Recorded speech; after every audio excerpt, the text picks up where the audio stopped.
We need to talk about wine and anxiety, because for a long time I've noticed that anxiety is one of the top reasons why women in my audience who are watching my videos end up drinking every night or most nights. Many of us are really stressed out and anxious. There's that pressure to have the perfect career and the perfect relationship and the perfect home and a great family life, and juggling it all and making sure it all looks really fun and easy and Instagram worthy at all times. That stuff was stressful enough already. But this year, with coronavirus and the fallout from that and all the other things that 2020 has brought us, things have definitely got harder for a lot of people. The list of things to manage and worry about has increased. And I know that at the end of the day, pouring a glass of wine can really seem to take the edge off. It seems to give a bit of relief from all those things that have been racing through your head all day. And you deserve a break, right? You do. And turning to alcohol for that release is just so normalized. It feels like it shouldn't be a big deal, but obviously it is for you, because there's a reason why you're watching this. So if you often turn to alcohol because you feel stressed at the end of the day, then there are two things I really want you to know. First of all, alcohol is scientifically proven to make anxiety worse. We've got to know that. Studies have shown that long-term drinking can increase our susceptibility to anxiety problems. So the big picture isn't good. But even in the short term, when you look at just one episode of drinking, I think most of us have experienced quite intense anxiety the morning after drinking. There's actually a name for that. It's called hangxiety. If you Google that word, and spell it right, you'll find loads and loads of stuff about it. So what I'm saying here is we can't just focus on how you feel when you're drinking or shortly after that glass. Alcohol stays in your system for days, and we've got to look at least 24 hours after you've been drinking when we're talking about this stuff. You know that when you wake up after drinking, not feeling great, not having had enough sleep, not quite sure what happened last night, and you're really, really mad with yourself for doing it all again, well, you know that's not a calm state to be in. So when your kids suddenly want something or your boss springs something unexpected on you, you're not in a great place to deal with that. You're not flexible and ready to adapt. Your anxiety in that moment is going to be so much higher than it would have been had you not been drinking the night before. When you start the day with your anxiety up here, then by the evening, you are going to be really craving a drink again just for some relief. You're going to be really fixated on getting another drink and trying to wind back down. But then the next day, the cycle repeats itself again.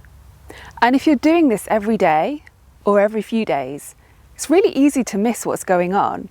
You can be so focused on alcohol being the solution, you don't see that it's actually the problem. Here's the second thing I want you to think about, and bear with me here. I want you to imagine that you're driving your car and you notice that the tank's empty. So you look down at the dashboard and you can see the fuel gauge is low and the lights come on. Now, I don't know about you, but I don't love to see that. It means I've got to find somewhere to fill up, and maybe I don't have time right in that moment, so I've got to remember to do it next time. And, obviously it costs money and it's just such a boring chore. I'm sure I'm not the only one that feels like that. So let's imagine that I decide the solution to my negative feelings about having to refuel is just to put a sticker on the fuel gauge so I can't see that it's nearly empty. Then I can just pretend it's not happening. And Maybe, if I'm really clever, I draw a little smiley face on the sticker as well, so that every time I look down at the dashboard, that's all I see. I just see that little tiny sticker smiling back at me. I don't think I need to spell out the problems with that strategy in the long term. But what I do want to point out is that initially, it might actually seem as if that approach is working, because for a short time, all I would be able to see when I look down at the dashboard is just the sticker with the smiley face on, so all is well. And my car would still be running because there would still be some fuel in the tank. We're not at crisis point yet. Can you see that wine is essentially that sticker with the smiley face on it? The wine isn't fixing anything. It's just helping you look the other way for a moment. But if you keep looking the other way, your vehicle, you, is going to break down and run out of fuel. And that is going to be a much, much bigger problem to deal with. All the emotions that come up and trigger that urge to drink, the stress, the anxiety, and the overwhelm, all those emotions, they're just warning lights, trying to tell you that something is wrong. And they're coming up for a reason. They're trying to get your attention so you can take action and change things. So maybe there are some practical things that need to change in your life. Perhaps you've got way too much on your plate and not enough support. Or maybe it's the standards you set for yourself that need to be looked at. Your perfectionism, your beliefs about why you need to do certain things, or why you can't ask for help, or your fears about what other people think. This is where the real work of sobriety is. This is the kind of thing I help people with inside my online course, because this is where the real answers are. Sobriety is not about simply having lots of willpower and learning to resist wine whilst keeping everything else exactly the same. No.